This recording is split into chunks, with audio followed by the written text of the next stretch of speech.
Hello everybody, my name is Daniel Mike David, and I, together with my wife, we preside over the ministry's Rechabite Generation, REGEN Relationship and Marriage Clinic, Sex Uncovered Group for Mr. and Mrs. And we have some other arm of our ministry, which is Single Sisters War Room, Men of Valor, Young Wives Conference, which is for wives that are between 0 and 5 years in marriage. And all these programs host online. And at the same time, Lauren, which is Love, Relationship and Music, which is hosting a program very soon. That's March 14th. That's Sunday, March 14th, online. There's actually a video that our members have been throwing to me that what do I think about it, and I just feel, okay, let me just make a video about it. And I'm not here to actually debunk anything. I'm not here to say someone is right or wrong, but I'm here to talk based on what we understand physically and biblically. The controversial discussion has been around any man that does not practice missionary position, that is the sexual position missionary. Number one, will not go to heaven, and number two, that man is not the head of the home. What is missionary style? Missionary style is a position whereby the man is on top, but God did not describe it for man. It is called missionary style because that was the style the missionaries that came into Africa suggested for us.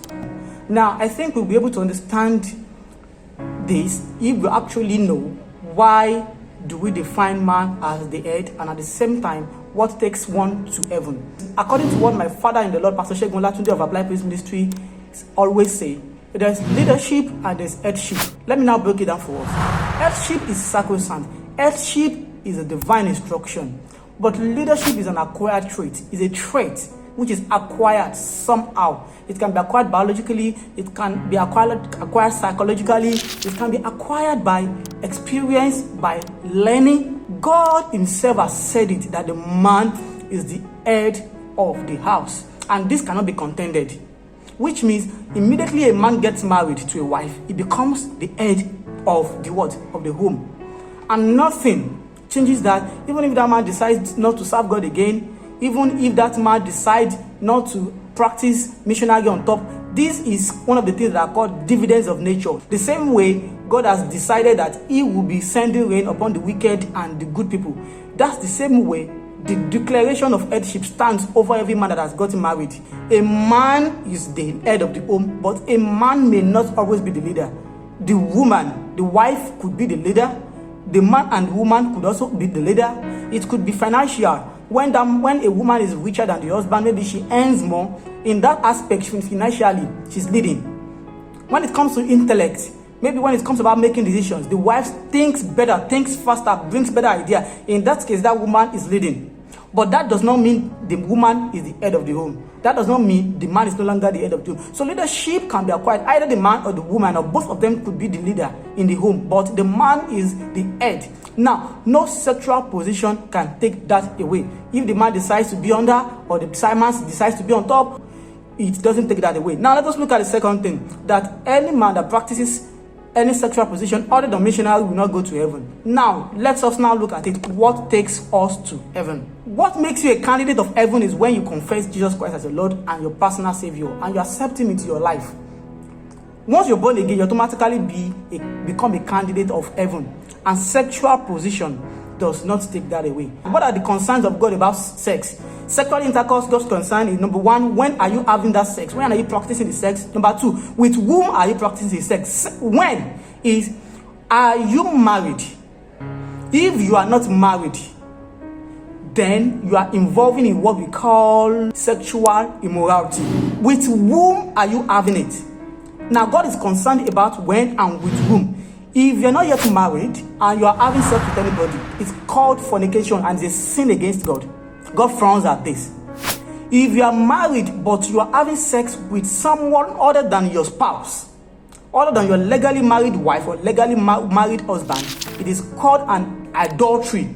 So which means that the two aspects of sexual intercourse that God frowns at is when you have sex, practice sex, premaritally and extramaritally. Another aspect of sex that God has actually mentioned, that the Bible has specifically mentioned that God is clear, and God is clear about it, is sodomy, bestiality. The Bible talks about bestiality in the Old Testament, and the Bible talks about sodomy in the Old Testament, and the Bible makes it clear to us that sodomy was one of the reasons why God destroyed Sodom and Gomorrah. If the Bible did not mention it, we wouldn't have even known that homosexuality is a sin, but the Bible is clear about it. So I don't want any of my followers, either on REGEN Relationship Clinic, either on Sex Uncovered group for Mr. and Mrs., to be guilty. Don't put unnecessary guilt on your heart. That is what the devil does. The devil always wants you to make you unfit to approach the presence of God, so that whenever you go to God to ask for something or to pray, everything that will fill your heart is guilt, that, oh, you practice a sexual position that is not godly. God did not describe the kind of sexual position that men or women that are married should engage in. And now, let me now talk to you as Mr. Regen now of REGEN Relationship Clinic or Sex Uncovered. There are some sexual positions that suit different needs. For example, certain challenges may decide the sexual position that you should engage in. For example, a woman that has been circumcised may not be able to enjoy any sexual position than sexual positions that will enable the man's manhood to actually get to G-spot. Because no matter how much you try to access the clitoris is no longer there. It has been cut away during circumcision. And for this kind of a woman to enjoy sex, a man, which is her husband, must engage in positions that will enable him to what? To touch or to actually to give pleasure to the G-spot. Now, does that mean such a woman should not enjoy sex for the rest of her life? When there's a position that can actually answer a question. There are some men that they have a very small penis, and we've been advising men in our groups that they should not go for enlargement. This may be medically or physically or psychologically dangerous. That can even damage their private part permanently. But there are sexual positions that will still make them to enjoy sex. For a woman that is heavily pregnant, there is a particular trimester that a woman who is heavily pregnant will not be able to engage in missionary style. And yet she needs sex to help the cervix lubricated and open. Sexual positions are also meant to solve some problems so that you don't need to start taking unnecessary concussions, using drugs that will be detrimental to your sexual life, to your sexuality eventually. I hope this is clear. And on the last note, switching between sexual positions is a way to kill certain bedroom boredom. There's one of my teachings that I mentioned, bedroom boredom. Bedroom boredom is when your sexual activity in your bedroom bores you. And one of the things we have taught is that switching between sexual position will actually make your sexual life interesting. It will stop you from, when you do the same thing all over again, it becomes boring, and it looks as if you are losing touch with your husband or with your wife. When you switch from position to position, it kills that boredom. And again, for men that have a problem with quick ejaculation, we still advise, before you go on to start saying you want to start using drugs, there are many things to use. One of the things you can do is practice Kegel exercise. But switching between sexual positions is one of the things that can also help you sincerely.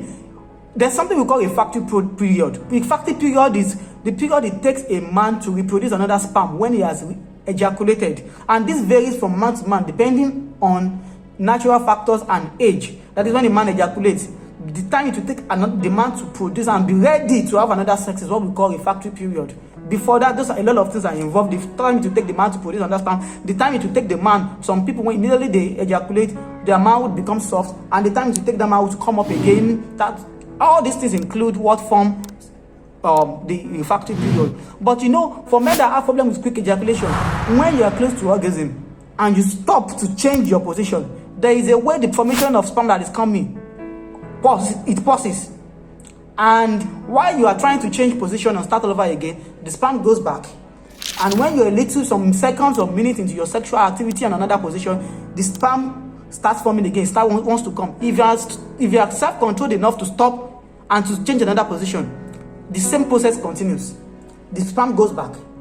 And which means switching between positions will always help men to what? To delay ejaculation, to solve problem with quick ejaculation. So I don't want any of our followers to actually be guilty.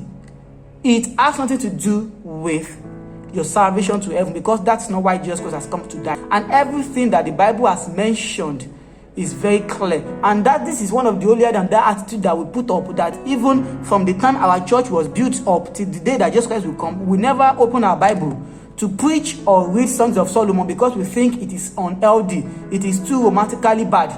Are we saying we are holier than God that has instructed that that book should be put in the Word of God? Which means that God is also concerned about how couples enjoy their love life. So I'm begging every one of us that the position you do in your bedroom, as long as you are married, does not affect your relationship with God. It does not say you won't go to heaven, and it does not stop your headship. The only situation whereby it could be tagged as a sin is when one party, the husband, is trying to force his will on the wife, or the wife is trying to force her cravings on the husband. This is where selfishness comes in, and selfishness is not a fruit of the spirit. That is when we can now say it's a sin. So for anyone who wants to get clarity more about this, you can join our Sex Uncovered group for Mr. and Mrs. only if you are married, because we are asking for evidences to prove to us that you are married. Just go to Facebook. Our private group is private, so you can join just like that. You can't read our contents unless we admit you. Just type REGEN Sex Uncovered. REGEN, REGEN Sex Uncovered for Mr. and Mrs. If you want to join our WhatsApp group, which is almost filled, you can send a WhatsApp message to 080 34 90 42 82 plus 234 080 34 90 42 82. God bless you, and see you next time at our group, Sex Uncovered group for Mr. and Mrs. Bye bye.